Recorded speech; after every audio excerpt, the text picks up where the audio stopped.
Welcome, everybody. This is Jeff Dudan, and we are on the Unemployable podcast, brought to you by Homefront Brands. If you grew up in a modest two-bedroom home, borrowed money from your mother to start your first business, and from that early entrepreneurial experience started a business that grew into 400 employees by age 26, if you went on to found 2 private equity firms and businesses in real estate brokerage, automation, maintenance, and elevator services, ran for Congress, and are currently releasing the book, 9 Steps to Build a Life of Meaning, your name can only be Rick Walker. Welcome, Rick. Jeff, thanks so much for having me. I really appreciate it. It means the world. Thank you. Yeah, absolutely. Very excited. I've been looking forward to this and really appreciate you taking time to be on with us. Opening question. Why do you suggest that everybody needs to pick a master or one will be thrust upon you? Well, the more that I read, the more that I studied ancient religions and ancient philosophy and just really looked how the world operated from my perspective. I also grew an organization into 53 countries, I believe. I dealt with people across a wide variety of religions and philosophies and just life perspectives. And the more that I noticed, noticed this interesting little thing happening, because if we were to think about it, we would want, well, I'll also say, like, people want to be in charge, like they don't want to have a god or they don't have a master over them. They want to be in charge. But I started seeing something a little bit different, Jeff. I started noticing that people would start to sort of invent their own realities. And so it may come across like this. It may come across like, I believe that the world should be like this. It should be without pain. We should be without evil. It should be without this. It should be like this. And I believe that that sort of God should exist, and I would worship that sort of God. Or I believe the type of scenario where that priest wouldn't have done that to me 25 years ago. Those sorts of things. We begin to invent our own realities, invent our own gods. And so what we do is we invent this God because we're too weak to take the blame ourselves. And so when I say that you have to pick a master or one will be thrust upon you, you will do your own thrusting most of the time. You will serve, and I think Dostoevsky talks about this a little bit as well, that if you don't have something to serve or someone to follow, you will follow someone at the first drop of a hat. I mean, you will follow them immediately, but that's the sort of nature, that's sort of beings that we are. But we're not so strong that we would invent our own gods and us be the gods. We would invent our other gods because we can't take the blame. We can't take the blame of a god. And so that's just sort of what I discovered there.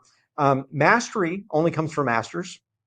And so we have to realize that if we're going to grow, we have to look to someone that's higher and better and more knowledgeable and ideally higher intellect and higher integrity than we are. And so this is where this idea of coming and looking for mastery and looking for a master rather than having one thrust upon you comes from. You talked about in the book Leonardo da Vinci. You talked about the painting masters, and so and we do as humans look for patterns. I mean, we're actually lazy, so we look to make sense of things. We look to find patterns that are easy for us to follow. Many people my gosh, today. We're looking for a source of information that we believe to be true, and then we make that our opinion. So we're constantly looking for belonging, and we're looking for somebody to follow, and we're looking for somebody to tell us what things mean. Yeah. It's a mimic world, as Rene Girard would say. We like to copy. I like that watch. I'm going to go buy a watch that looks like that because I want to have the sort of ethos that Jeff has. I want to live in a certain way because I've seen other people live in that way. Not that I think that it's right, but it's what I was exposed to, and I was exposed to that begins to become my truth. What we typically don't understand is that even 1,000 facts very rarely equal a single truth, just as 1,000 likes very rarely equal a single love. We have to realize that the idea of truth has to get down to sort of the core of being, not just mere facts. And we build our lives around facts instead, those sorts of things that we see, those sorts of things that we're exposed to, and we get off direction little by little, right? I see something that works, so I'm going to copy it. I like Alex Hormozy, for instance. I can watch everything Alex Hormozy puts out. I'm like, well, I want to be like Alex Hormozy when I grow up. Of course, he's 10 years younger than I am, and so but I look at that, I'm like, well, I'm not 10. Alex Hormozy. He's 10. probably younger than that. He's probably younger than that. Yeah. And I'm looking at Alex. I'm like, well, he's got his stuff together. He's talking straight. He's ripped. He's got everything together. But that just wouldn't be it wouldn't be a truth how I was created to Right. be able to mimic that. But there's so many of us that we had that propensity, we had that sort of inborn tendency to sort of mirror what we see, and we think that works, and we call that truth. Hmm. Rick, we're here on the day after Father's Day. What was your father like? Oh, my dad's great. My dad's great. Um, so uh, he struggled a lot through our childhood with work, and he was out of work for a good deal.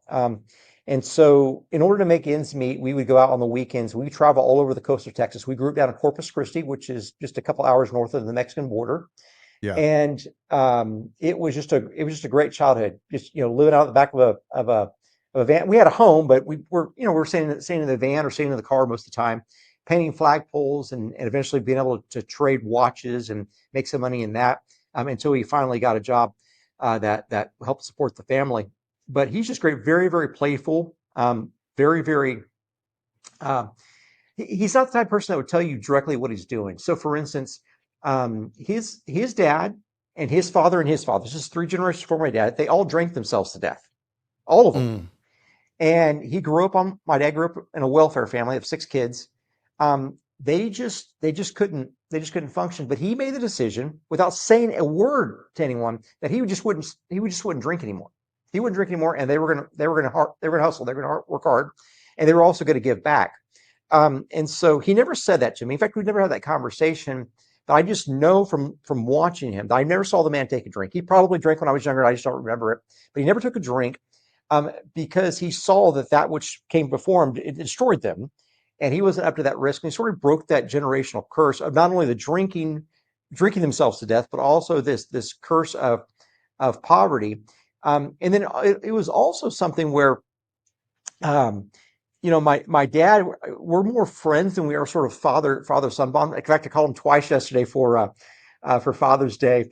I tried to get them to come up. I live in Houston, about 3 hours north of Corpus. Try to get them to come up for Father's Day and visit, and they just couldn't make it up. And so I had some tomahawks delivered to the house for them Nice. yesterday morning, so they would actually eat a decent, respectable Father's Day lunch together. Retired people, and so I called him, walk him through how to cook it and stuff like that. And he was so excited. He actually, broke out his barbecue pit and grilled it for the, first time this year. I was excited about that. But we just kind of talk about that kind of stuff. We had the opportunity to work together for about a decade. After I started my business, about 3 years later, I was able to hire him.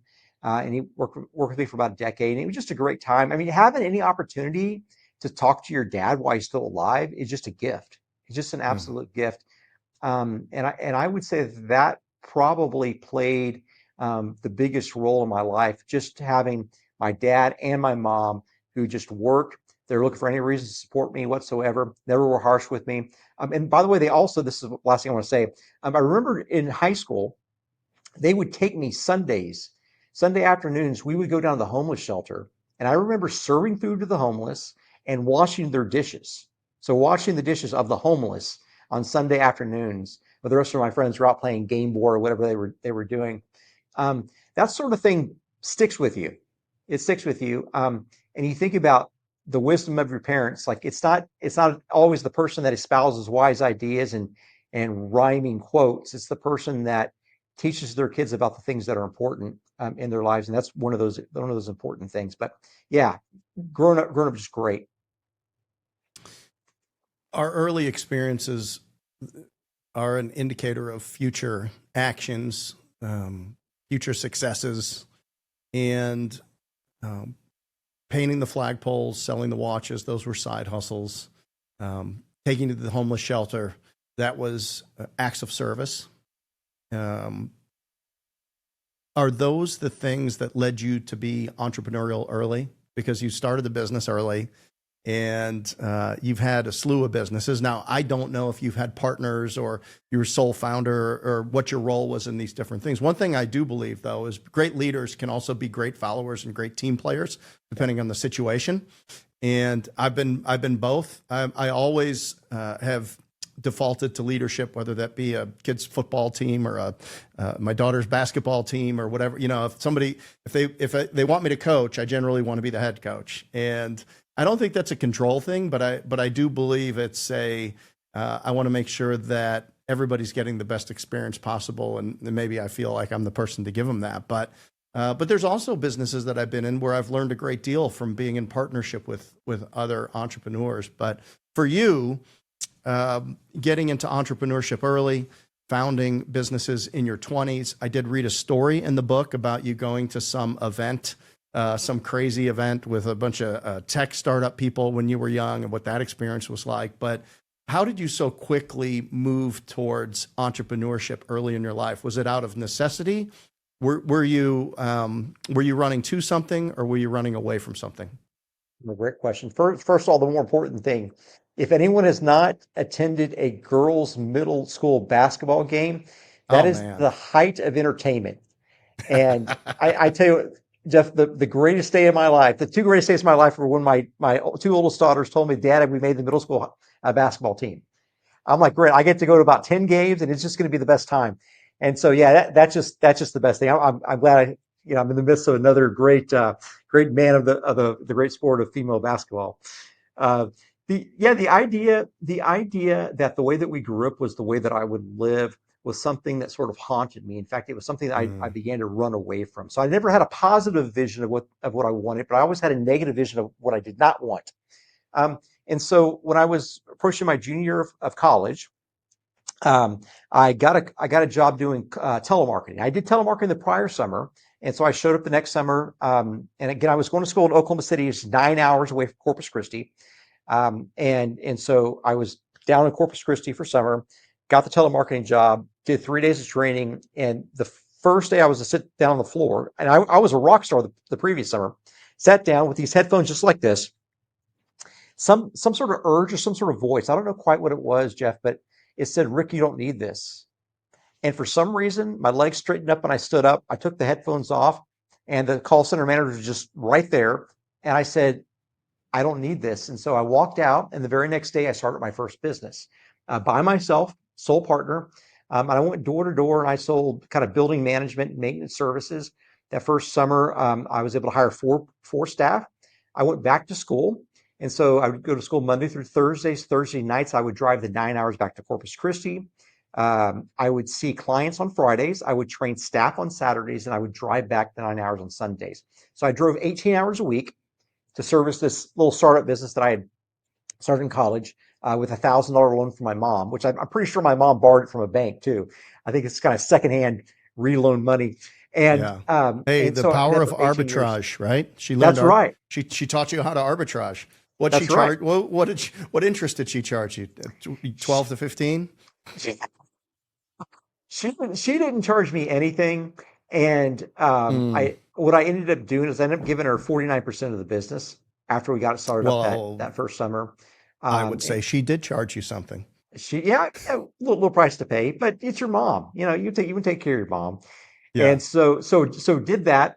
About 3 years later, like I said earlier, hired my dad, and he came and sort of managed the business. We took it to the next level. By the time I was 26, we had 400 W-2 employees. I remember sitting. I had no management team whatsoever, just my dad and I. I was taking my laptop. Either I was working at home, one of these big laptops. I was taking over to Starbucks and working from Starbucks for a couple hours during the day before my battery ran out. And we're counting W-2s, and like, well, there's the 400th W-2. There's still more W-2s to count. So we kept counting them. And so that was a realization that, hey, I had never even met anyone that had 400 employees before that. Like, I was the first person I knew. I'd only met one other person I would consider to be a millionaire before that in my entire life. I mean, it was very, very, I had no mentors whatsoever, but we sort of worked our way out of that. I started another business simultaneous to that, grew that business into 6 states. That became a federal contractor. And then you'll read how I exited that business in the book. And then I began getting involved with nonprofits, and because I've realized that we could use our business skills in nonprofits. And so I was able to scale a nonprofit into 53 countries, about 2,300 team members over about a 10-year period. And this some other nonprofits, but it's the same skill set. You have to, be driven a little more by your heart to operate that way. But for about 15 years, I spent 8 hours a day in my for-profit business. I spent 8 hours a day doing nonprofit volunteer work, mostly at the board level. And that really gave me a love to help people, but also a love sort of away from that situation I grew up in. So I did my best to escape that. And so, but as I began to serve and see all this evil around me in the world, I began to have a positive vision of what I wanted in life. Talk to me about your relationship with charitable giving and when it first occurred to you that it was important, and how you gave yourself to it. Yeah, so Jeff, I was on a plane, and right before on the flight, a man handed me a little book. It was like like one of those little pamphlet books with like 50 pages in it. I Hmm. thought, I'm just going to read it while I'm on the plane. And it was a book by a man by the name of Randy Alcorn. He wrote a book called The Treasure Principle. I wasn't very religious at the time, but it was predicated on a verse that Christ says in Luke 12:34, where he says, "Where your treasure is, there your heart will be also." There, where your treasure is, there your heart will be also. We often overlook that, but what he says is it's a formula. It's an action plan that if your heart isn't right, you can put your treasure somewhere and your heart will follow it. Hmm. The heart and your treasure always cohabitate. And so if you know that and you believe Hmm. that, I then you could begin to move your treasure around. And so from then on, my wife and I would begin to give most of our money away, generally 50 or 60% of our annual income away to charities. And you kind of think about this philosophically or kind of experimentally as well. So, let's say we're making a few $100,000 a year, and we're giving away, $200,000 a year, for instance. And there's also the people to those same nonprofits that are giving $200,000 a year, but they're giving like half of 1% of their income. So, so they're making, 40 million a year, or whatever the number is.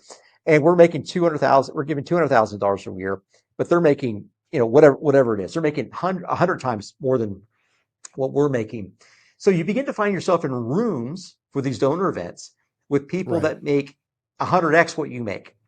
And assuming that they made the money, you can make some assumptions about not only their integrity over the long term, but also their competency over the long term and their mentality.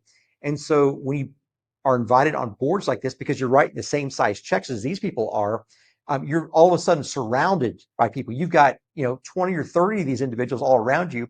You're talking to each other a couple times during the week. You're sending emails. You're going out to dinner. Your network and your mentality really change very, very quickly Hmm. because you're all not only oriented towards giving money and sacrificing, your free time to help higher causes, but also you have this need for sort of the transfer of competency, the transfer of sort of capacity into something that's higher and better than you. So as I created a small mental model around what you just shared, at the core of it, I put power, and power can have a negative connotation sometimes, but I think power is negative or positive depending on how you yield it and what you use it for. Yeah. So, heart up in the left quadrant is love, and love is the most powerful emotion. It's what drives us. It really is the causation behind many of the actions we take throughout our entire life. And then treasure is your money. It's your resources. And, I've told people when they say, what's the greatest motivator in life? And I'm actually looking for survival to make a point, but they'll say money. And I'll say, well, no, money is really just power. And at the end of the day, it's resources. It's not money in and of itself sitting in a pile does nothing for you. You can burn it and maybe get some heat, but it's what you do with it, and it's what you create with it. And then I've got people and I've got mentality, and all of those, our minds, our time, and how we utilize it based on what we think is power, and then people, the power of our network. When I started getting, I mean, I spent probably 20 years in a very, very small room. And as soon as I got outside of that room, my fortune, my life, my businesses, everything grew exponentially. And I think it's very wise.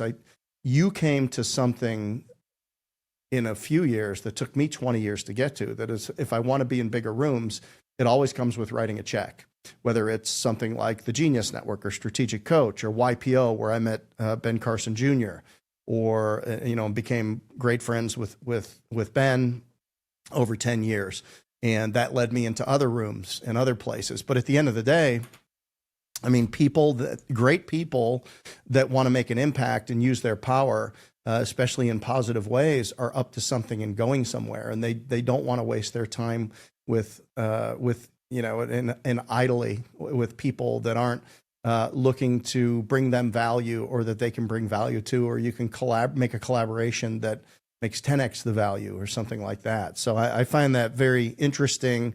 And I think a good lesson for people, if we want to get right back down to it, is the fact that you realized that by tithing maybe up to 50% of what you were making, that it was going to return to you with presence, relationships, opportunities, and these other things. And I think it's pretty rare that somebody can actually make that realization so early and then actually take action on it.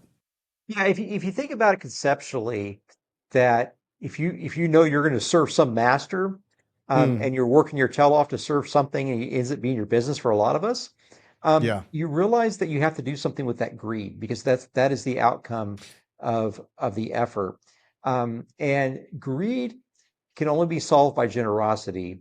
Generosity is the salve that cures both the poor and the rich at the same time, because we give up what we least need to someone who most needs it. It is truly a salve to heal the poor. And so that cooperation between the greed and the generosity, they work together just as well as the treasure and the heart cohabitate. In fact, in one way, shape, or form, they're actually inversions of each other. The idea of power, I want to go back to your comment a second ago about the relationship between power and money. I've thought about this a long time. So I believe that money is the fungibility of the power, that people will willingly give up money, but they will never give up power. You said something very similar to that a second ago. And if you go and you look at the power brokers, so like in this room, like I've had the Secret Service in this room because of who they were protecting 5 times. And so and I don't say it to brag. I'm just saying, like, I've seen some powerful people in my life. I've had an opportunity to get them just as you have, Jeff. And I can tell you that they never give up power for money. They will always give up money for power. And the wealthy will never give up power for money. They will always give up money for temporary power. They will rent temporary power or temporary access for money. That's the way that it works. And sex is also one of those things. You can do money or sex. And sometimes you can use competency for a little bit of power as well. But most of the time you have to use competency and effort to go through money to get to the power. And that's why it's not as efficient. So this is where it works. But I have this theory. Let me just kind of go on a tangent, because you talked about your graph there. I thought for a long time about, how do we get power? How do we get like true power in our lives? Yeah. And I've come to the belief, and again, I spent 2 years writing this book, and I spoke to 100 of the most competent men alive in my research. I read over 1,000 books. I guess I missed the call. I must have missed the call, Rick, but go ahead. Well, I did a lot of work. 101 of the most competent There you go. people. Oh, yeah. This is my no, you're my 100th right now.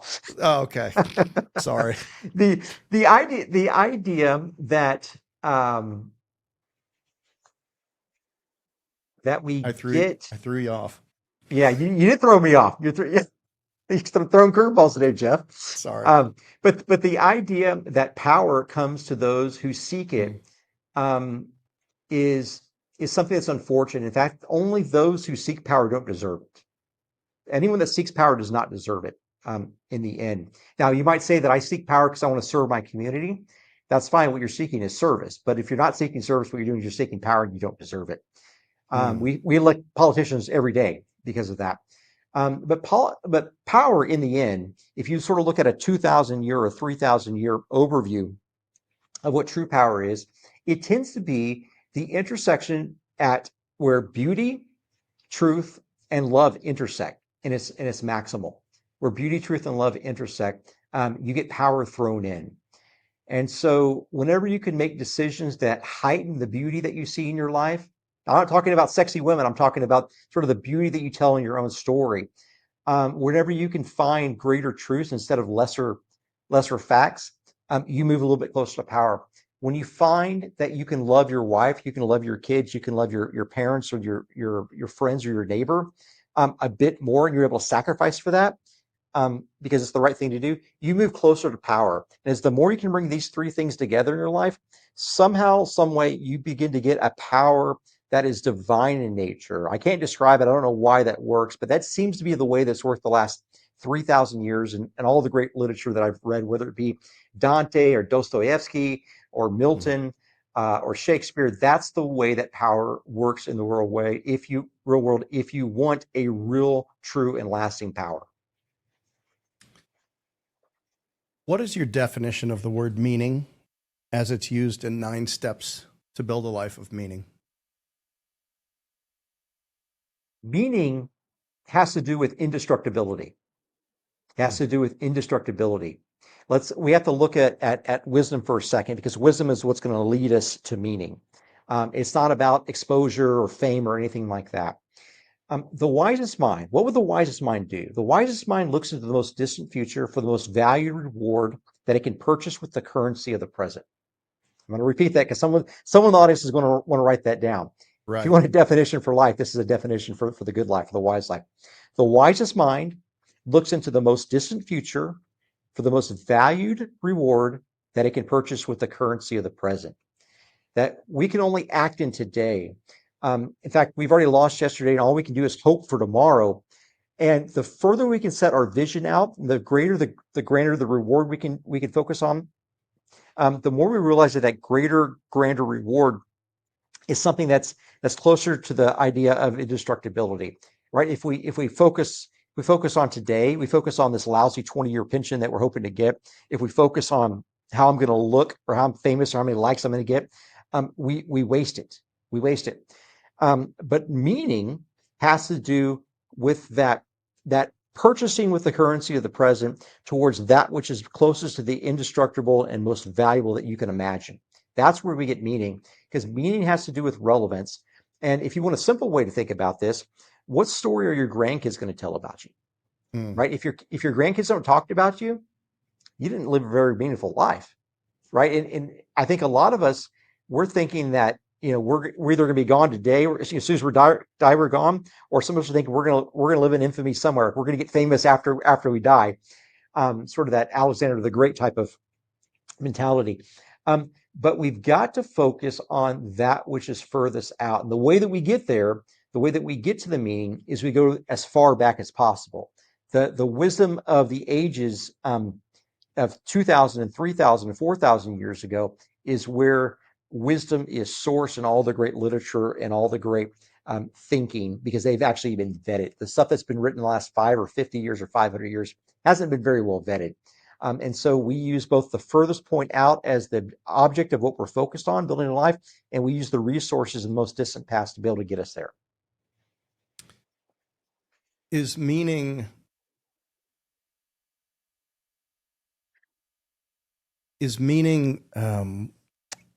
drastically different than significance?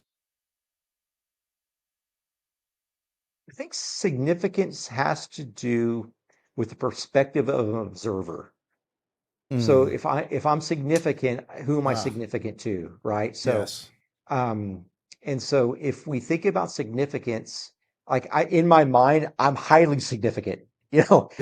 I got to beat back this pride all the time, this ego. But it's Um, dependent. It's dependent upon the view of others. yeah. And again, this is sort of about the relationals that you have around you too. Like if you're not dependent on someone else, and someone else isn't dependent on you, you don't really have a life.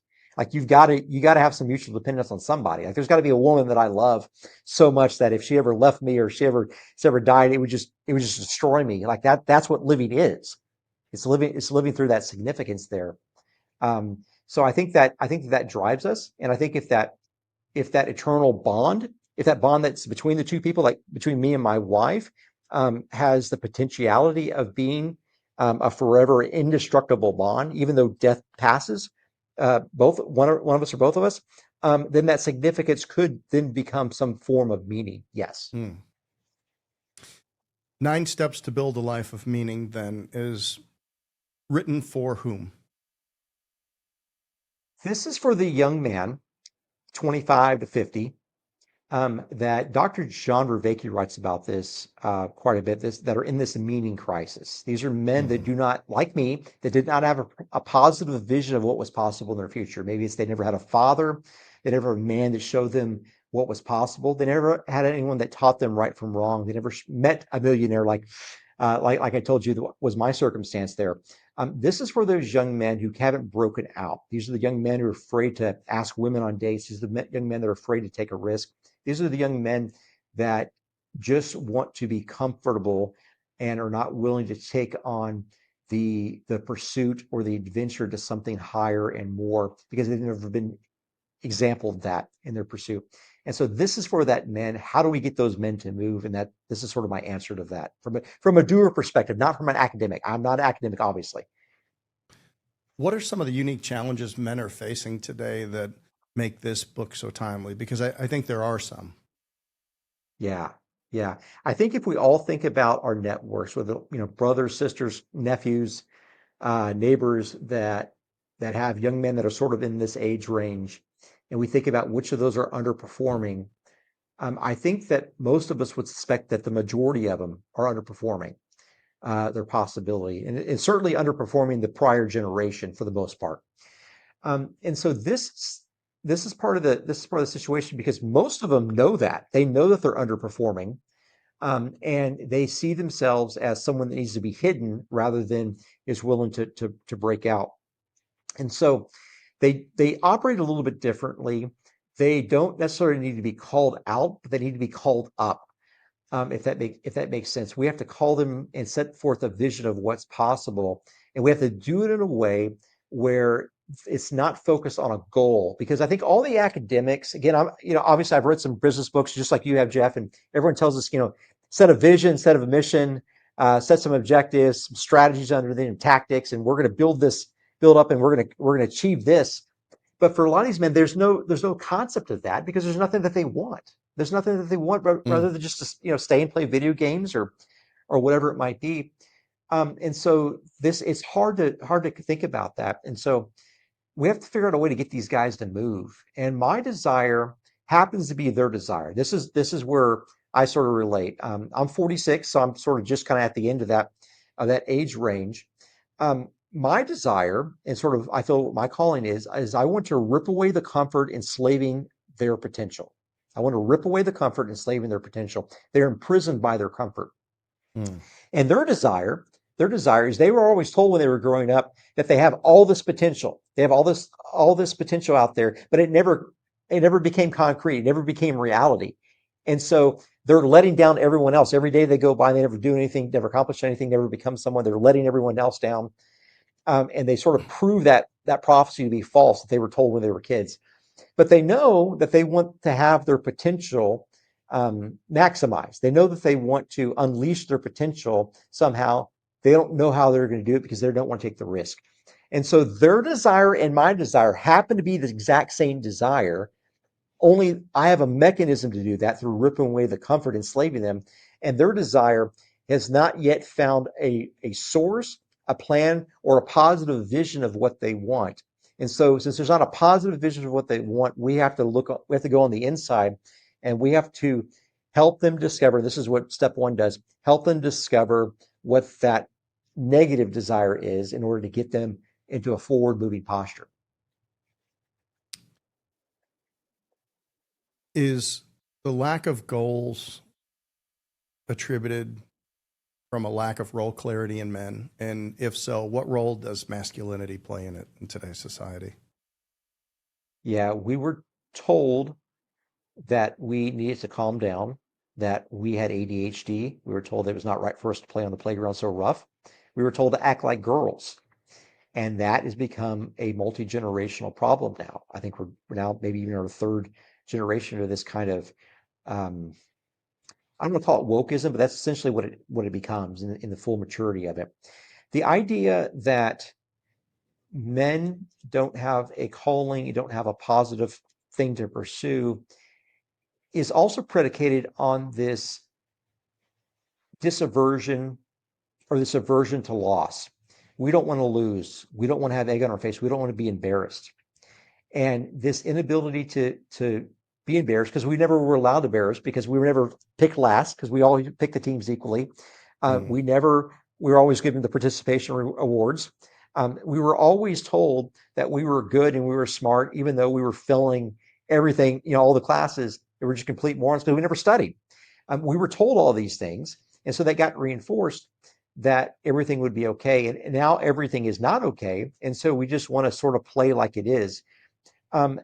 We have to be prepared to take some losses, to take some hits, some punches, and be prepared to realize that life is not a string of comforts. It is a string of failures with the occasional moment of perfection. That's all life is, a string of failures with occasional moment of perfection.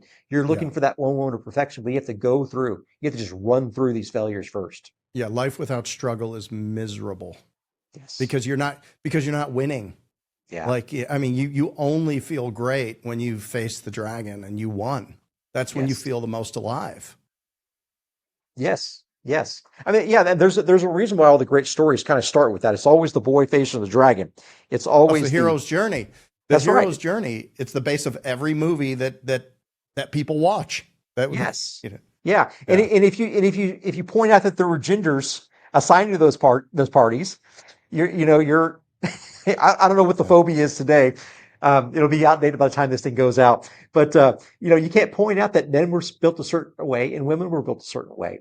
And the reason why we were built those ways is because that's how reality works. Reality is always a positive and negative. Reality always a yin and a yang, a darkness and a light. Not that one is light, one is dark, but there's always pairings together. That's how reality works. And when we try to abolish how reality works, we get this sort of monotonous glue of these men that can't function because there's no identity there. This is really what it gets down to. The identity itself has been broken. It needs to be rebuilt up. And so that's in part what this 9-step plan is. Yeah, you're a historian.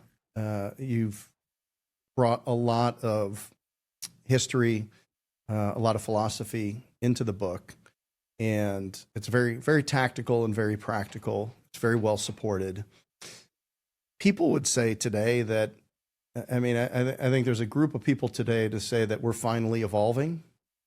And then there's another group of people would say we're absolutely devolving.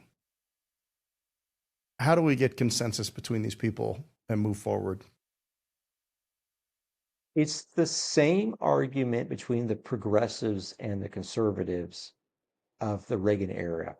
The progressives that refused to admit that there was something towards which they were progressing, because that would in fact make them have to pick an end goal and an ideal objective and be able to measure themselves up as a failure or success toward that objective. That's why the meandering started and the wavering started. This is what the problem is. Are we progressing or regressing? Well, no one will set a clear, definite objective of what we're going towards. So therefore, we can never measure. And that's super handy. That's super handy for a mentality that does not want to admit they ever failed, and it's super handy for that weak-willed man who never wants to admit that their son is an absolute failure. It's very very convenient for all parties, and so this is why we live in this era. And so I think that the way that we have to break out for it, so we have to look for sort of a universal agreement. Like, what's one thing that we, for the most part, can universally agree on? And I think for this, you have to go to the inverted place that you classically go. Most people would go to God. I would go to evil. I would say that the way that you get a man to move, and when you get society to move, which society is just a collection of men, is that they have to figure out what breaks their heart. Like, what is the one manifest evil that you see around you? and go and attack it. That's something that we can all get on the same page. It's that sex trafficking website that doesn't respect children. It's that fentanyl in the children's classrooms. It's that alcohol and those prescription painkillers that have brought down our, our parents and our in-laws. It's these manifest evils that we all know are wrong. But we're just waiting for someone to say, "Hey guys, let's get together and let's attack this." And it's that momentum. It's that, "Hey guys, let's get together and do this." It's that forward momentum that helps break us out of that. Just as I was broken out of that poverty by knowing that, not that I did what I did want, but knowing what I didn't want out of my life.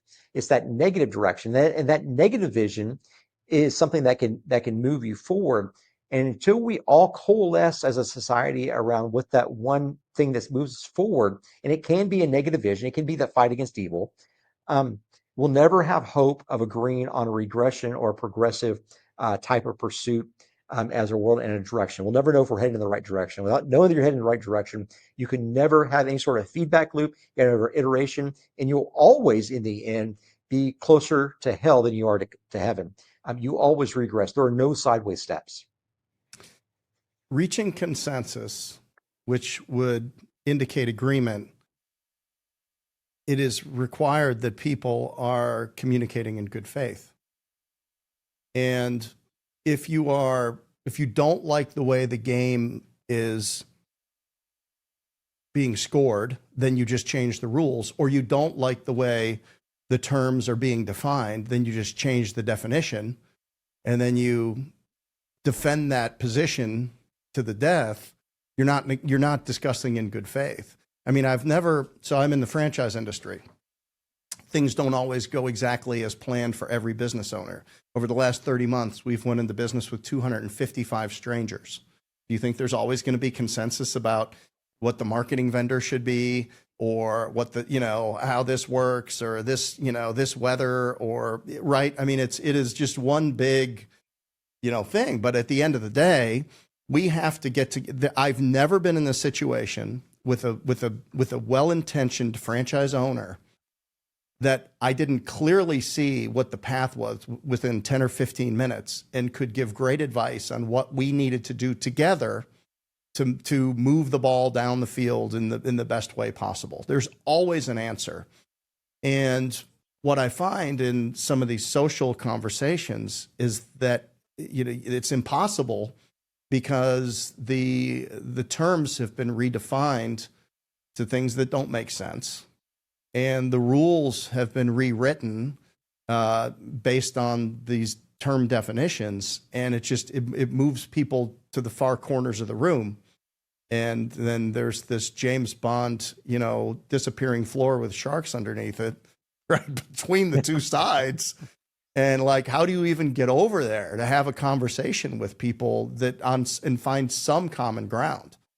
And then it's, of course, now we've got social media that just, once that figures out what you want to hear, man, that's all you're going to get. And, it's further dividing us. And I think, because I do believe that almost everybody is good, and almost everybody is well-intentioned, and almost everybody believes that they're absolutely doing the right thing. At least they'll tell you that. At least they'll tell you that. Yeah, that's right. Well, no, we're not talking about politics now. Okay. That's different. That's different. I started hanging out in Washington about maybe 10 years ago, and started getting more politically active. And I mean, even me at my ripe young, early 40s, mid 40s, was, truly believing that most people were actually trying to get things done. And that's politics is interesting. It's a different environment. Now, you've spent some time in politics, and you've spent, of course, you got some great endorsements on your book, Dr. Carson, Ben Crenshaw, correct? Dan Crenshaw. Dan Crenshaw, yes. Dan Crenshaw wrote the foreword, I believe. Yes. Yep. Which is great American. Talk to us a little bit. So you've got a great business career. You started with a great philosophy. You've had a lot of success, and then you turned towards politics. a little bit. You've turned towards nonprofits. Now you did a podcast. The name of the podcast was right there in your house. What was the name of the podcast? It was In the Mansion. Conversations at the Mansion. Yeah. Conversations at the Yeah. Mansion. And And you had this isn't my house, by the way. This is just a place I come and hang out. I'm the only oh, person. is it? Yeah. Right.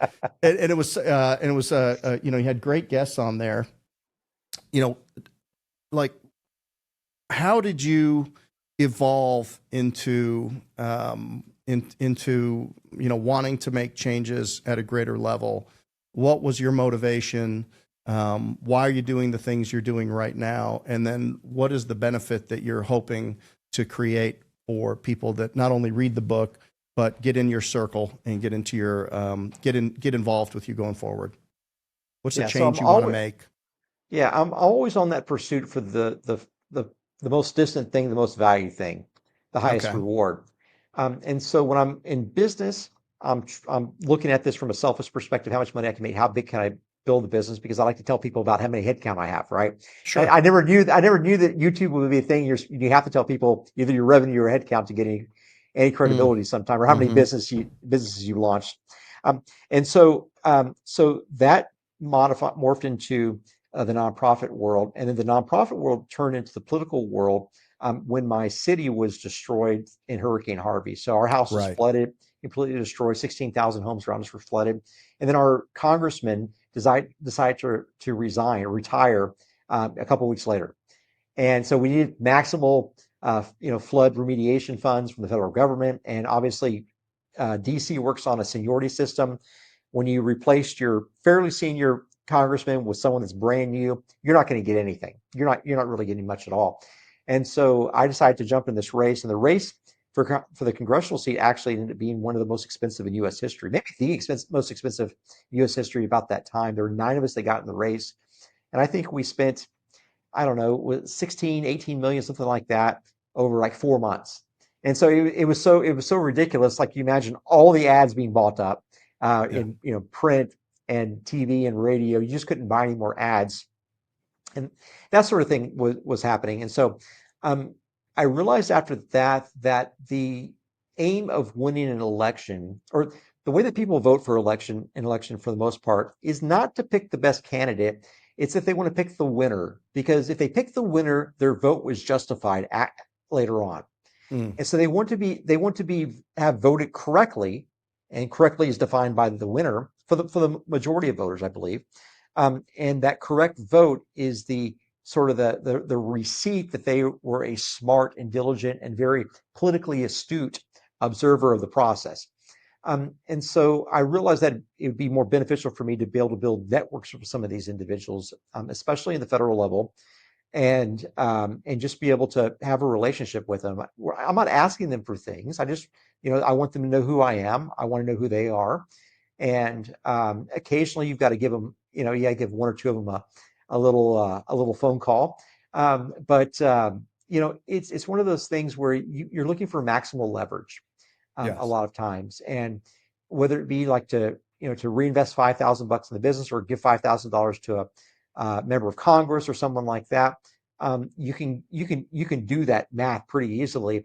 But again, like we talked about 15 minutes ago, you trade money for power.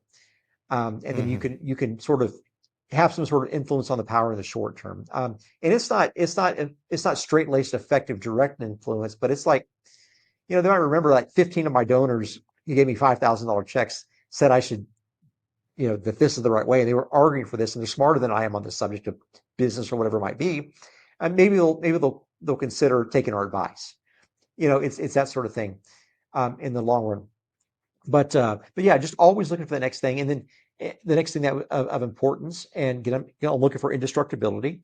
And then finally, I started reading this work of Dr. John Rudeki. It became on the set with Jordan Peterson over the last 7 or 8 years, and I started seeing this crisis among young men, middle-aged men, and realized that a lot of my friends who were CEOs had large businesses. They couldn't get these 25 to 45-year-old men to perform at work. And so, like, what are they going to do? Like, they're all going to hire older people and AI? Well, that's not going to work. And so I started realizing that I might be able to have an impact. Like, hey, you CEOs, you've been talking to these young men for for the last 15 years and they still haven't performed, let me give it a shot.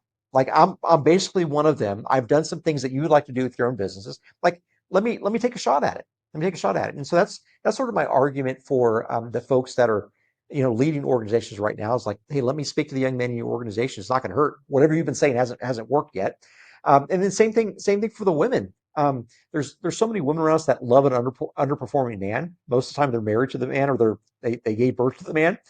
And these little hints from these women, they just don't work. In fact, the interesting thing, and I'll end this comment with this, is that we think that love is often trying to make the beloved conform to the identity of what we want them to perform for convenience. And that's actually the opposite of love, is trying to make someone conform to what we want them to do. And so it's helpful for some third party, someone like me, to come in and speak into that man's life. Because I would assume, I mean, just like you, Jeff, like we have stuff that these men can never even dream of. No one's even showed them some of this stuff. Right. And if we can set a vision up for what they want, but then we're going to show them how to get it without even needing to have that vision. Maybe there's a fire there to be had. Maybe there's sort of a fire in the belly that can be developed over time. And that's my hope. Well, you mentioned mastery earlier, and that's why masterminds are so absolutely popular and I think effective inside of that. It's a specific topic showing somebody how to get an outcome or result by following somebody else's path that they've laid out for them. And there's how many people, how many successful people have I met that have been some of the most successful business people that told me, I grew up in a rough home and somehow I found some Tony Robbins tapes and I was 15 years old. And, between Led Zeppelin and Aerosmith, I popped in Tony Robbins and I started learning about personal power, and I just listened to it over and over again. And it led me to that first goal card that I wrote down where I put 3 goals on it. And I just looked at it in my mirror every day. And all of a sudden I had some success. And now they just pulled that thread. They pulled that little string that put them on a path of clues as to how to improve their life. And then from there, they said, well, then who else is out here? And then they find the next person, and then they find the next group. And the next thing you know, they're building a life on top of the bricks that they laid previously, and they end up building a mansion, and they build a life that's well beyond their wildest dreams. But it's very difficult for somebody at a 15 or 16-year-old to see the end result of it and say, okay, well, how am I going to be Warren Buffett? How am I going to be Jeff Bezos? There's a step to it. And, so creating the stepping stones across the rapids for people to be able to start from wherever they are and to make some progress immediately. I noticed on your website that I think you recommend Zappo's book, Tony Hsieh, Delivering Happiness. And, I use that in training, perceived control, perceived progress, connectedness, and then pursuit of a vision. I mean, those are 4 things that really are fundamental to happiness. If I have an employee that leaves and they're unhappy and we had a miscommunication, I can always look back to one of those conditions that I failed as a leader to meet for those person. And negative progress is the greatest dissatisfactor in life. So when people start going backwards and they go backwards consistently, it's devastating for people. So really, you don't have to solve the problem for people. You just need to start the engine, and you need to put it in drive, and you just need to get them moving forward and show them that what they did, number one, you have to show them that they're worthy. And number 2, you've just got to show them a path to the next step and to get there safely, and then how to look around for the next step. So, and that's why I spent over 30 seasons coaching youth athletics, because, the earlier, it's a manufacturing adage, right? The earlier in a process that you can fix a defect, the less expensive it is. So the more stuff that I could shove into my kids or other kids' head that I thought was fundamental groundwork, foundational things, and I hear it comes back, 8 years down the road, I'll be at a Starbucks and I'll run into a kid and they'll share something that, that helped them, that we did with them back when they were 12 years old or something like that. So, very significant work. And I think too, with, young men today, I mean, the propaganda would tell you that you're horrible. I mean, you're horrible. I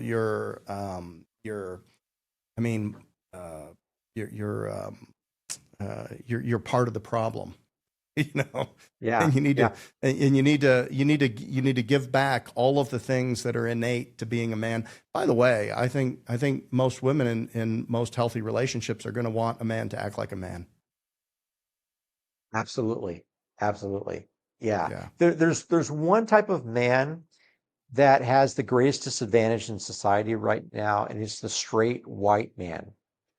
That is the most disadvantaged place to be because you can't claim any sort of victimhood. You shouldn't need to claim victimhood, but you can't claim victimhood, but everyone else can. And then you also have this ability to be seen as the perpetrator of all the other injustice on the rest of society, and that no one's going to put it that straight, but that seems to be sort of the natural outflow of if you follow that sort of that logic crazy train to its invariable end. This is what young men sense in society, and our public schools have taught us to think like that. Our media teaches us to think like that, and it gets us into the place where we're not acting like men anymore. We're, as Lewis calls it, we're men without chests, right? The mind is the thing that's divine. The gut is the thing of the animal, and men were sort of half and half. We're hearts. We're chests. Mm. But when we can't live with our chest, or we choose not to live with our chest because our society has told us that we're not supposed to live like a man, we either will generally revert to acting like a beast, and that's what we've seen. There's one more concept that I'd love to get your perspective on from the book, and it's choose one worthy enemy. And it's early in the book, and so I can only assume that it's fundamental. It's one of the first things I would think. Um, when in business, if you follow the good to great methodology, it says don't over focus on your competition because you'll just mimic them instead of doing something great. That being said, a great motivator is to pick somebody and, you know, hate them and just say, I got to beat them. So what is your take on choosing one worthy enemy and why is it important? I alluded to this a little bit earlier. Um, the idea that we need to get these men to move, do something. If they don't have a positive vision, let's show them a negative vision, is predicated on this, that I believe that each of us are built in sort of that dual nature. We're men and women, yin and yang. That the purpose of light is always to invade the darkness, and therefore the purpose of a good man is always to invade the evil. And I believe that's sort of built into us. I believe it's built into our DNA, no matter what your philosophical or religious background. Obviously, the Judeo-Christian ethic tells us that we're made in the image of God, and the image of God is that one that speaks the order and speaks the light into the dark chaos, and creates everything that we see. Um, and he says, basically tells us to go and be little creators like that. And so if we're the type of men that are able to speak light in the darkness, we're the type of men that think of ourselves as good, Mm. like we all think of ourselves as good for the most part. Therefore, our definition is to go and invade the evil that we see around us, that manifest evil. And that invasion of the manifest evil is the sort of thing that enables you or enlivens you to cobble together the competency that you need to do all the other stuff. It's the reason for the competency. Um, and when we get the kind of horizontal competency in line, the actions, how to deal with other people, how to pursue an enemy and take them down, how to have the energy, and we pair that with the vertical integrity, like why am I doing this? What is wrong about this? How do I know that that's an evil thing? You pair that competency plus the integrity, the horizontal with the vertical, well, your competency plus your integrity become your identity. That's how you become a rightly aimed man. When you get those two things aligned, your competency and your integrity. Now, I haven't talked about love yet. I haven't talked about beauty yet. I haven't talked about truth yet. I've talked about those two things because those are the two things. Those are the flints that spark the fire that's to come. But you've got to have a spark first. You got to have a spark first, and choosing that one worthy enemy. And I always like to make it like literally the most evil thing that you could find. And if it's something that hurts the most innocent around you, Mm. children, elderly, and it's something that is just clear. Cable television. Yes, it's horrible. It's horrible. It's horrible. But if you can find something that hurts the most, the most vulnerable in our society, then you sort of pick up a little bit of the magic of cobbling together, compensating, and putting a team together. People actually will want to help you do this. I like the distinction of good versus evil because that puts context around it. Because as you first started talking, I was going towards envy. In business, if you're going to pick an enemy, they're not inherently bad. They're just beating you. So now, and I've said that envy is the enemy of enlightenment, because when you're blind with envy, you can't see what they're doing well. And you just want to be different. And, I was eaten up with envy, man. First of all, no or low self-esteem, started having success, massive imposter syndrome. What am I even doing at this college playing football? I'm not good enough to be here, and then imposter syndrome the whole way. And then when you started having some success, then you realize, oh, well, how old is that person? Are they doing better than me? How do they do? It's crazy. It was just from one, and I wouldn't say that they were enemies. I would just say that it was just my self-preservation and self-protection tendencies to make excuses for myself as to why I wasn't doing things. And I almost remember the moment when I overcame that. And I said, wait a minute, that's ridiculous. And then I just became a sponge, and just anybody that I could get in a room with, I would just, and I think authenticity then comes out, and just like, oh, this person's not jealous of me. They don't care. They're not telling me. I didn't go and just start telling them tit for tat what I'm doing versus what they're doing, and they might never find out what I do and what I've got or what I'm doing, because, I was focused on them and wanting to understand how they did what they did and why they did it and why it mattered to them. And I would suggest that I don't know how I got over envy. It was probably through observing somebody else that in a circle or something like that. But I'm kind of surprised that I actually did. Surprised that I did, but it was transformational for me. And then so picking an enemy is more an enemy that nobody could argue is evil, like you said, child trafficking or fentanyl.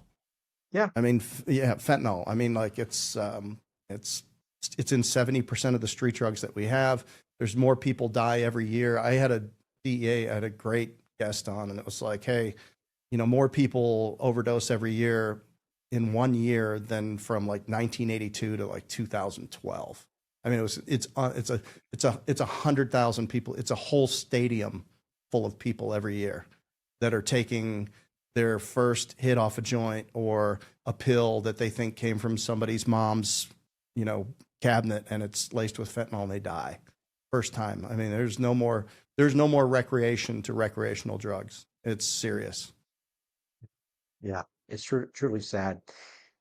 One comment about the envy note, something that I figured out and began seeing trending was that in younger, hyper aggressive men, so people that are success driven, that the first time, this is mainly men in their 20s, early 30s, the first time they come across hearing or seeing someone that has more money and more fame than they are and is younger than they are, is an opportunity for them to shut down. It's a major risk because you see someone that is younger, they got more, they got more mileage to go, and they've done better. They beat you at your own game, and they've been playing it for as long.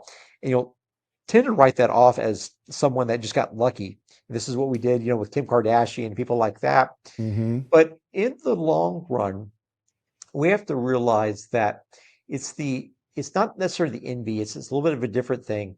It's not the envy of those people, but it's the comparison of those people that gives us something to keep score at. And if you don't care about the score, I mean, if you care about the score, but you don't really care about the game, like that's not the game you're playing. You just happen to be on the same field for a little bit, and you've got another like bigger, grander game over here.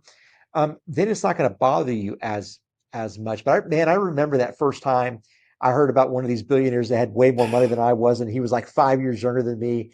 It just pissed me off. I thought, Yeah. I can't do this anymore. Well, it's like, yeah, what am I doing? What have I been doing with my time? What, I just had to do that. Yeah, Yeah. yeah, Oh. yeah, yeah, yeah. Well, that's So where no, grace comes in. We give ourselves a little grace and be yeah, thankful yeah, yeah, yeah. for what Well, I we've. mean, is that one of the things? Isn't grace one of those things that brings beauty into the world and into our lives? Yeah. It's the forgiveness. It's the act of forgiveness to someone, especially that doesn't deserve it, or especially the people that don't ask for it. Right? Yeah. You still should be forgiving people that don't even ask for your forgiveness. It's very similar to the act of healing.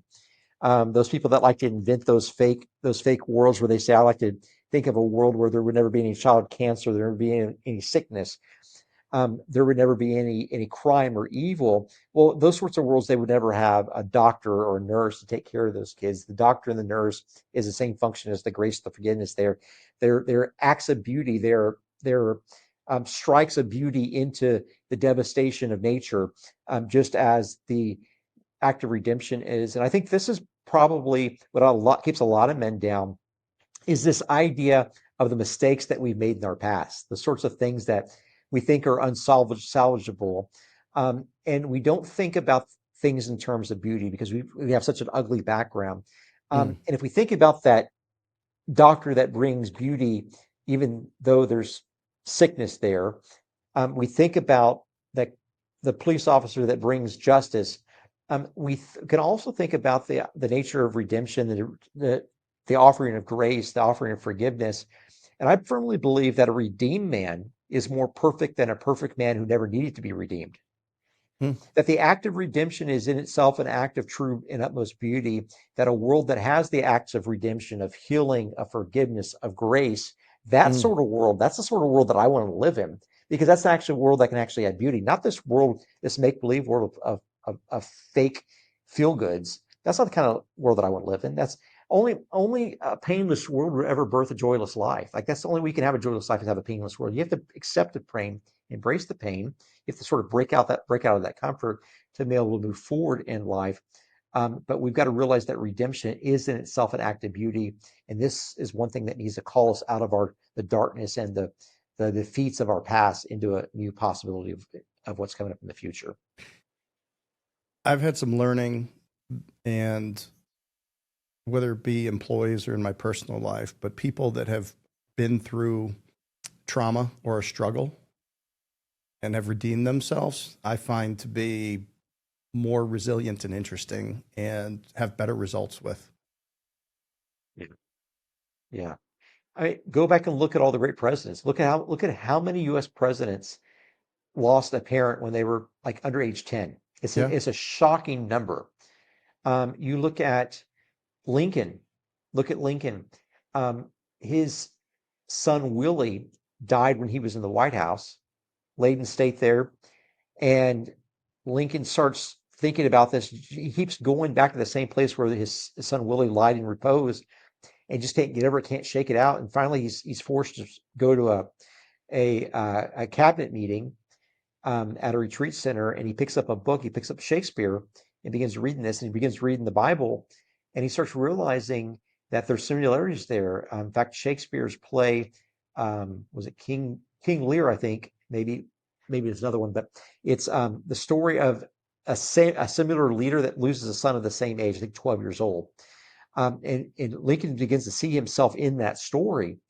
And within 6 months, they had begun to win the war, and with something like 12 months, by the end of the next year, I think plus a week, maybe I think it was like July 6th, something like that, is when Lincoln gave his great Emancipation Proclamation. And that is one of the things that led America out of its nastiest, most evil time, is through that death of his son that only would have come about through that desperate pain. Go back to Lewis again. He says that pain is a megaphone to rouse a deaf world. Pain is the tool. Pain is the mechanism. Pain is the calling to attention of that which is untenable. And so this is how America found its light. And that's how that just normal guys like you and me, we can find our light. You've mentioned truth several times. Has it been hijacked? Yeah, I think what you said earlier, and I apologize that I didn't respond to it. The idea that definitions are changing, that's a radical issue, where we begin to change definitions, not only of the genders, but also definitions of what success means. If I say that success, that my daughter getting a C in her math class is success, no, that's not success. I mean, that might be success for some kids, but for her, that's not success. That's an abject failure. But her teacher's telling her that's success. We see these definitional changes, even down to the nuance of the words, and that begins to be an issue. In a world of AI where you can't believe what you see or what you hear, that's going to become more and more Right. important. There's a great conversation between Sam Harris and Jordan Peterson that was released, I think, the last 72 hours or so since you and I are sitting down. This will air at a later date. We're talking about the need for federal regulation, legislation on tracking down on AI impersonators, because it is literally theft of a person's identity. Right. And theft of their ability to be able to make money. And I think Sam Harris was talking about there are individuals that use his words and his face to sell, I think supplements was what it was, on Instagram. They actually run ads with his face and his voice on Instagram. And Jordan Peterson said there were something like 60 or 80 companies and websites that they had to take down that were using his likeness to sell other things that he wasn't even affiliated with. It's crazy. Well, let's game theory this out. So the Friends actors got $1 million an episode. Jerry Seinfeld and team made $1 billion.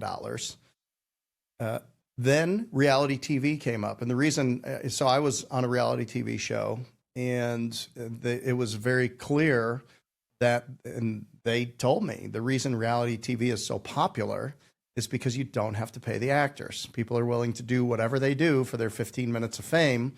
And the entire show was about $1.1 million. And we were on the road for 2 weeks to film it, but there was no talent to pay, right? Clearly no talent. And, so, okay, well, what's the next evolution of this? Have we seen our last natural born actors? Why would you have it? I mean, I saw a movie, some semblance of a movie that was clearly AI, but it wasn't very AI. I mean, it was like, I had to stop and I had to look closely at it. And I'm like, okay, that's kind of an animation, but not really an animation. I mean, why would anyone pay actors when you can create the next Brad Pitt and just change the face a little bit and create a backstory and create social media posts and create events and create a dog and a wife and kids and the whole banana, and people will never know that it's not a real person. Yes, that's right. That's right. The thing is that we want relevance from our perspective. We don't want ultimate relevance. We want relationships from our perspective. We don't want ultimate relationships. The thing with a beautiful woman online that happens to be an AI model is the thing that we know that it's probably a demonic type of thing, right? Where, when you see the picture, you're swiping through, they're going to show you a picture of them. Sure. And you it's wrong, but you look like, that's a beautiful woman. Oh, that's not a woman. But then you stay out for like a tenth of a second longer, then you swipe away.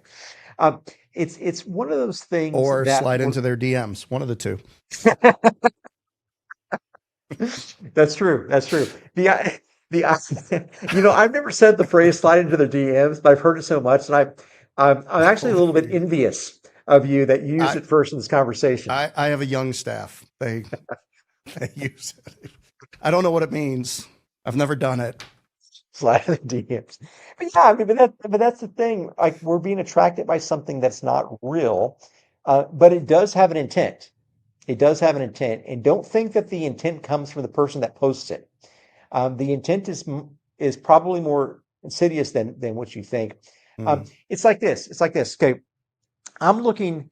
I'm going to consultants and I'm asking them, how do I launch a book? Let's say I've got 100 grand to launch a book, and they're writing like email scripts for me, and they're giving things for me to say into the camera, and I'm recording these videos. And then I run some of it through ChatGPT or through an AI checker, and some of it's AI. And so all of a sudden, I've got something there that if you ran it through a text checker, AI knows it's AI, but they want me to actually say it in the camera. So I'm taking directions from an AI, and then when the AI discovers that that is online, that I actually obeyed it, what it recommended I say, maybe it tries something different the next time, and something mm, different the next time. Um, but there is clearly an intent there, and it's not an intent of mine. And there's actually a feedback loop looped into it. The majority of the uses of AI are things that can be measured. Like it'll know whether or not that content gets used, either through an right. email or through a posting or through a video. It knows. It knows. Um, and you hear about these reports I've heard in the last couple of weeks where there have been commands for AI to shut down, to stop, Yeah. on different LLM platforms, and it's refusing. In fact, it'll lie to get away from shutting down. Um, it's a very, very curious, interesting um, predicament that we're in as mankind, and not knowing what the truth is, not even knowing whose intent you're dealing in. That is going to be a concern for our kids and our grandkids more than it's going to be for us. Yeah. As you were talking about it and you were saying it knows and it understands, you were almost giving it sentience there. I mean, you were referring to it as a being, as a body, as something that was thinking independently. And I think we're kind of right at that line where that's the way it's going to be referred to. Have And let me then, let me ask you this: Have you ever said please to an AI? oh, I have. well, I thank mine all the time after it does something for me. It's just habit. It's just habit. I do say please. I say That too on accident. that's our upbringing. Yeah, Well, yeah. That there yeah. has to be um, not something more than intellectual than us saying please, because you only say please to a person or to an animal that you're endeared to. You don't ever True. say please to anybody else that you don't care about. Um, Hmm. and I worry that my use of please with AI and your use of please, thank you with AI, that maybe gives them a tip of the hat that they're heading in the right direction. It gives them Mm. confirmation. Yeah. I wonder how much actually humans are actually evaluating this, or if they're just feeding it right back in and just watching it go, because that's where it's going. It can already outthink us 100,000 times faster than we can think. So once you reconnect the output to the input, and now it's just evolving on there, it won't be sentience, the ability to think, the consciousness of self, but that's probably somebody in the comments will correct that definition. But if we get a comment, I hope we do. If it's probably going to be some AI. I think most of our followers are now AI. They're very interested in what we're doing now. But it will be iterating so much faster. To us, the fact that it's thinking or not thinking will be almost imperceptible. Will be Yes. imperceptible because it's already ahead of us based on the previous answer, and it's prompting itself. Yes. And then we're in trouble. Yeah. Yeah. We're in trouble.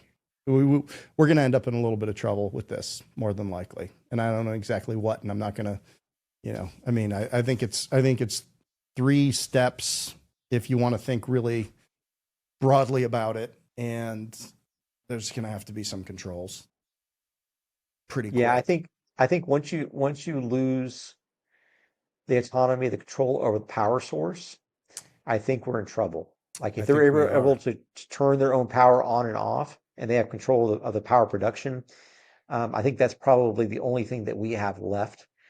And it's going to somehow, some way that I can't imagine, I'm sure it will overcome that somehow. It'll have it'll have backup power, redundant systems, um, and it'll survive.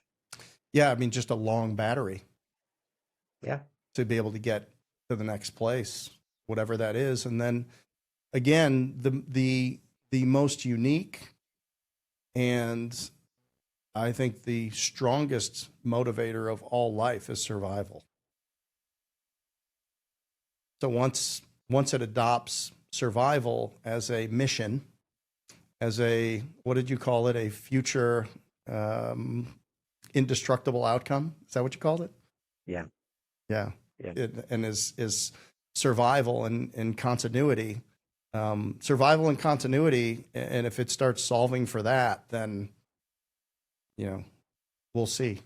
Yeah. Yeah. So I think I want to bounce something off you.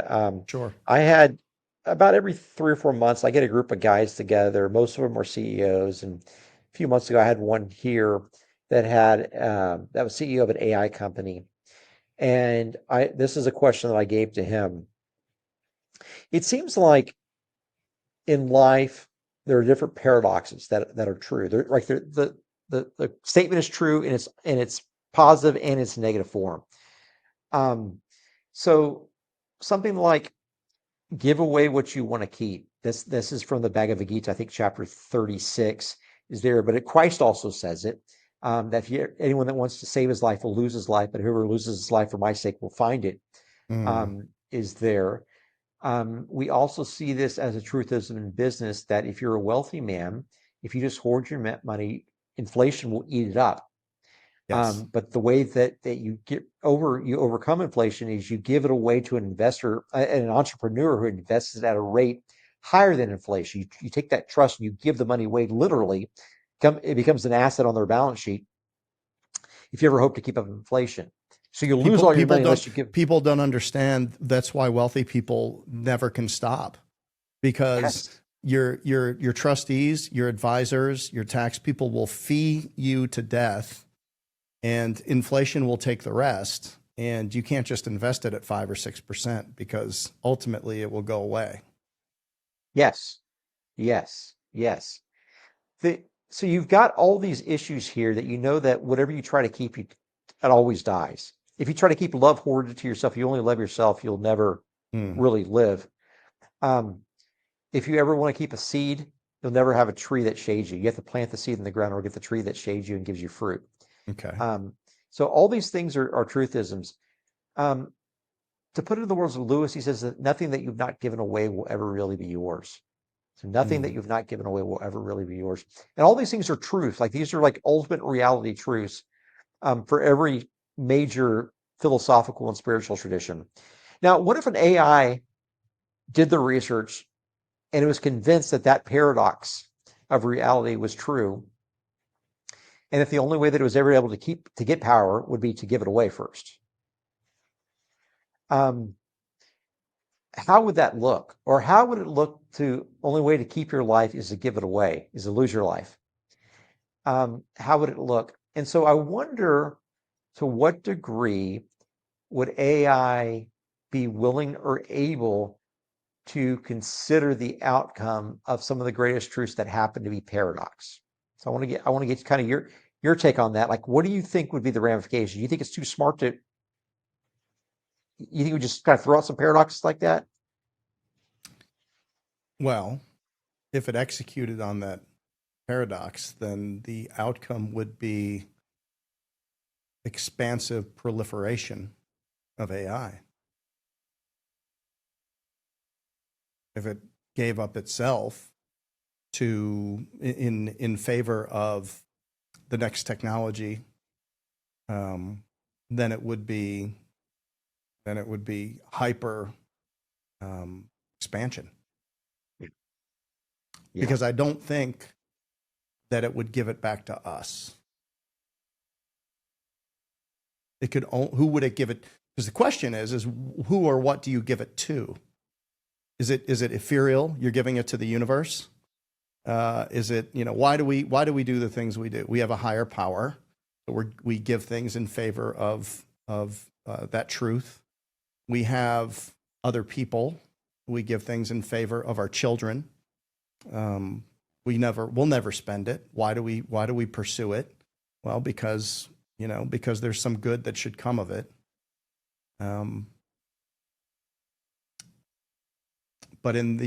But see, AI is different than anything that's ever been, because it so quickly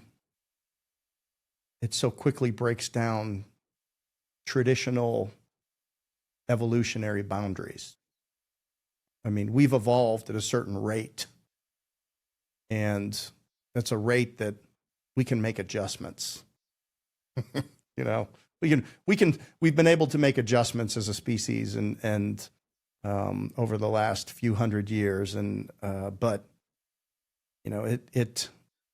if survival through giving away is the realization that it makes, then it's probably going to expand at a rate that we can't really comprehend in ways that we would never have foreseen. Yeah. An interesting question. I'm not sure I'm bright enough to hold two or three opposing thoughts at the same time, as Jordan Peterson would. He would be arguing from four. He's like the chess master in a conversation. He can hold four different opposing viewpoints and then walk around mentally and just debate each of them back against himself, and it's incredible to watch. Yes, it is. I had it's fun. So you bring up Jordan Peterson. I don't think I've ever said this on camera. I had the privilege of sitting in a room with his wife, and about 5 other people for 3 hours earlier on this year. Oh, wow. And he and I had the greatest conversation. I wasn't able to hold a candle to him, but had a great conversation about what was happening with the Muslim rape gangs in London, and some of the free speech hindrances in Europe, and just it was breathtaking to hear the man in person, because I think I think you tend to write people off a little bit when you see them on video and think, well, they had a chance to prepare for that. Mm-hmm. And then I meet him in person and I bring up the subject, and we just go at it for like 3 hours. And it was actually during Trump's inauguration, and we were watching the inauguration on TV and kind of going back and forth before and after. And it was just a great time. But yeah, having someone that's sort of that intellectual titan of the century, there, at least in a certain subset of domains, is really, really interesting. We talked about Dr. Carson before. He's also on that level, but there's not more than 10 or 20 of them alive at any one point. It's symphonic. I imagine somebody who's an aficionado of the arts and who can really appreciate a symphony and how it all comes together and how it's orchestrated. And I was at an event. Jordan Peterson was there. He was on a panel. I got the picture in the 1 minute conversation, right? And candidly, I said to him, hey, I want to thank you that you've really changed the way I think. And he turned and he looked at me square in the eye and he said, how? And I said, crap. I said, yes. I said, well, since you asked, and I shared with him that, I've observed the way that he can hold a room by debating with himself, by holding two opposing positions on an issue, and that I have started to do. I do have the ability to do that when it's within my area of expertise. In front of a room, I can do it. Okay, because you'd say, well, if you're a franchisee, you might think this, but we, on the other hand, would think this way about it. So, it's in with training wheels on my tricycle, which would be, I think, 5 wheels total. I have the ability to, to use some of that. But yeah, but while he was on the panel and he was in the room, they were up there for maybe an hour, and then he was maybe 2.5 hours in front of the large group earlier in the day. And I was sitting right in the front row, and I was just mesmerized by the man's ability to articulate and to debate. And, it's, he is a generational type talent. Yeah. Genius like that's rare. I think there's a reason why, and I talk about this in the book, why, Einstein comes around in 1905, and he has this special theory of relativity, then he's got his general theory 10 years later, but nothing had happened for 250 years before that, and even That's 250 right. years before that. Right? It took 250 years for another sort of genius in that space to emerge, and all of a sudden, twice in a 10-year period, Einstein works, but then nothing really since. Um, you have to wonder what the probability of genius, and I suspect we're probably seeing some genius with Elon Musk, would be just a guess, right? There's some erratic nature about him, it seems like, given the recent news, the black eye, that sort of thing. Sure. But I mean, just if you compound the probabilities of what the man's done, like you have like 3 different things that are like they've never been done before. People have tried they've never done before, between Neuralink and SpaceX and Tesla. Of course, you have Boring Company, but that you can kind of conceptualize that. You have these things that have happened from one man. Um, you know, our kids and our grandkids may not have another genius in their presence like we have right now. Yes. And you have to sort of wonder, what does that have to teach us about reality? Why is genius so rare? Like, don't think that, the simple guy, like, like me, or Jeff, that we start a business, we make some money, we provide some job. Like, we're not geniuses. We're just sort of doing what we feel called to do to try to help people. Yeah, I've seen other people do it, so I said I can do that too. Exactly. That's We're not not. genius. I'm like a parakeet with thumbs. I like that. I'm going to steal that one too. Dropping your DMs. Is that what it was? That's slide on in there Slide. I like that. with your parakeet thumbs. Love it. So yeah. No, I'll give you my take on Musk. Well, while you brought it up, because it ties in. So I believe he's only solving one problem, and that is the problem. It's a combination problem of survivability of our planet, and then with a little bit of the fact that we'll one day expend all of our fossil fuels, all wrapped up into one little problem there. So, he just said, well, we're going to have to leave this planet for survival of the species. And he did a regression analysis and said, it's got to be Mars. And then he said, well, so I've got $100 million from PayPal, so I'm going to push it all in. So now what I realize is that we can't launch rockets that are not reusable because it takes too long and it'd be too expensive. And that we're only in geosynchronous orbit every 20 months where we can actually get to Mars. So we're going to have to launch a lot of rockets from a lot of places every hour on the hour, because we need a continuous amount of tonnage that's going to be up to Mars, or else we'll starve those people.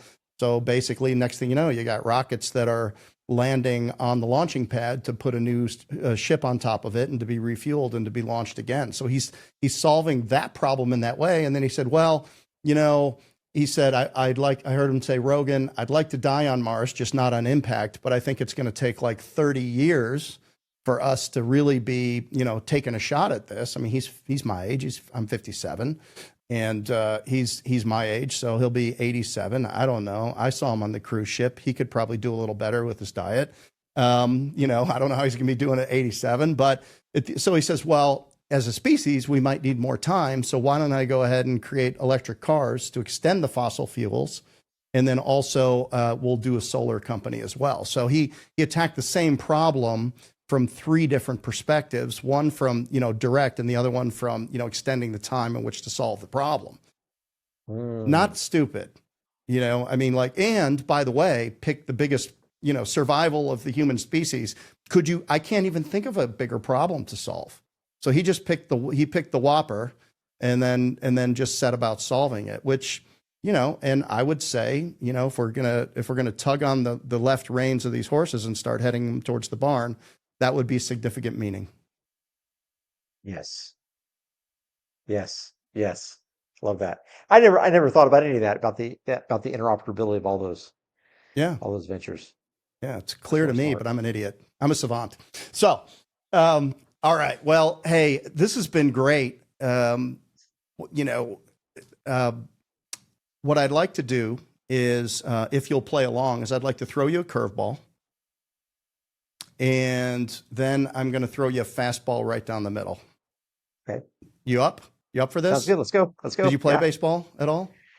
A long time ago. Long Okay. time ago. Probably Yeah. till, if you couldn't hit a curveball, probably to around 11, and then you're Yeah. done.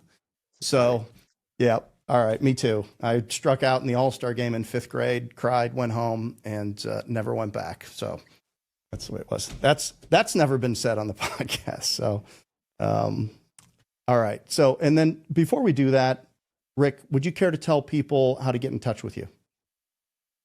Yeah. So my website, rickwalker.com, is a great place to go if you want sort of a every couple of week type of just drop of information. I have a free newsletter. The newsletter will have 3 bangers or 3 quotes, like you've been hearing me say throughout today's conversation. 2 videos, one generally an interview, and number 2 sort of instructional.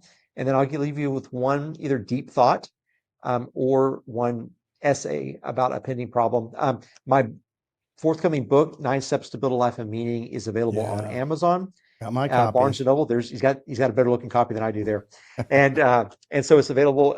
Audiobook should be ready, ebook, hardback, and also paperback should all be ready on Amazon, Barnes and Noble, Google Play, Apple Play, everywhere you buy your books.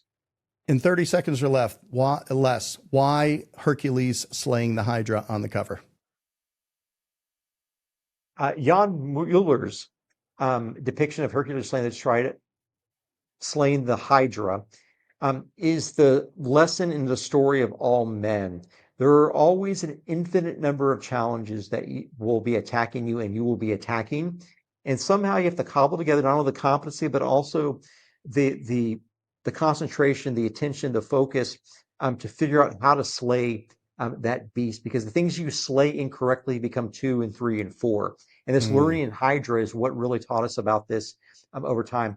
It's also interesting that on the cover of Jan Mueller's Hercules slaying the Hydra, you have Hercules with these superimposed muscles, where he's bigger than he really is in real life, theoretically. You also have this little bit of nature. Remember, we talked about the need for men to use their chests, to use their hearts. We have the divine mind, we have of course the beastly stomach, but when we're men, we're full chests. Hercules was as a half god, half man. He was a God man in a way, and he is in one way a reflection of how we should be. We should be half divine and half temporal. We have to act like we're going to live forever, but know that we have to move today. And so that's what Hercules slaying the Lernaean Hydra on the cover is about. Okay, not just the hair. I never even noticed the hair. Didn't he have long hair? I think that was Samson. I know Samson had long hair. Okay. Yeah. Well, sorry, public school. My apologies. All right. Me too. Here we go. All right. All right. Here's the curveball. Here we go. Do you have a pet? I do. All right. You love this pet. I do. Okay. Okay. Your favorite pet, gun to your head, favorite pet being held out the window. You have to start a business within the next 30 days. It's a business you're currently not in, but you have to start a business in the next 30 days. Where's the opportunity that you see from where you're sitting in the marketplace?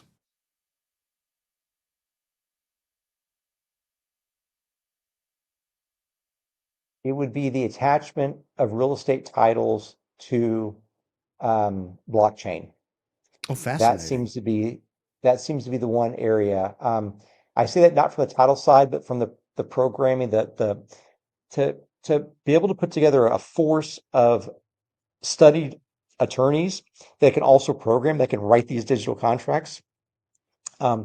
It provides a lot of advantages. The number one of which is it allows you to play in a secondaries market. So what it means is, like, I don't have to go in and buy a whole building. I can buy fractional ownership pieces of this building because I'm buying it off the blockchain. So you can always have subdivisible ownership chains there. And it allows also for fractional liquidity. And fractional liquidity is a big challenge for really big investment firms, pensions, and institutional investors, and even really big family offices. So that's probably what I would do. Got it. I think it was tried one time by Tammy Faye Baker down in South Carolina, but it was, they sold a lot of condos fractionally over and over again. But this will be better. I promise. Wow. Well, I never envisioned, I heard three things: parakeet thumbs, sliding into DMs, and Tammy Faye Baker. Tammy Lee Baker? Tammy Faye Baker? It was Jim and Tammy Faye Baker down here, right there. People that love PTL down right here in South Carolina. We did all the work down after it closed down, man. My company, we did like a demolition and all the work down there. Yeah. Wow. The stuff it was pretty amazing to see the aftermath of the television show, the theater. It was interesting. Did Jimmy Swaggart out survive them? I don't know. Man, I mean, I tell you what, I used to go to my uncle's house and we'd watch Jimmy Swaggart. We'd also watch Benny Hinn. I know Benny Hinn's still around. Yeah. Benny Hinn, he would slay the whole audience. Oh, he's great. And if you want entertainment, I don't know if it was real or not. I really don't know. And I really don't care if it was real or not. But if you want entertainment, like, go back and watch some of those guys in the 1980s, early 90s. They were phenomenal. Yeah. Yes, they were. I'm more of a Charles Stanley guy, but more traditional. Yeah. Straight laced. There you go. Okay, here we go. Fastball right down the middle, tugging on these bridles, turning these horses right to the barn. If you had one sentence to make an impact in somebody's life, what would that be? If a drop of hope exists anywhere, it threatens all threats everywhere. Okay, so if a drop of hope. Okay. Yeah. So if you look at me like that's a pretty hopeful guy. If you're looking at Jeff, like that's a pretty hopeful guy. Know that if there's a drop anywhere, it can somehow invade your reality. So if a drop of hope exists anywhere, it threatens all threats everywhere. It's a little bit like mass. It's a little bit like gravity. Like a little bit of gravity bends light everywhere. Threatens all threats everywhere. Threatens all threats. But that's the maneuverability. That is the fungibility of hope. Is because hope doesn't just overcome hopelessness. Hope overcomes threats, like all threats. And what does a wise mind do? A wise mind always is looking for the way to flip the threats into opportunities. And the opportunities built in the idea of hope. Perfectly said. We'll end it right there. Thanks for being on, Rick. Jeff, it was great. Enjoyed it. Yeah. I'm Jeff Dudan. We've been with Rick Walker, and we have been on the Unemployable podcast, brought to you by Homefront Brands. Thank you for listening.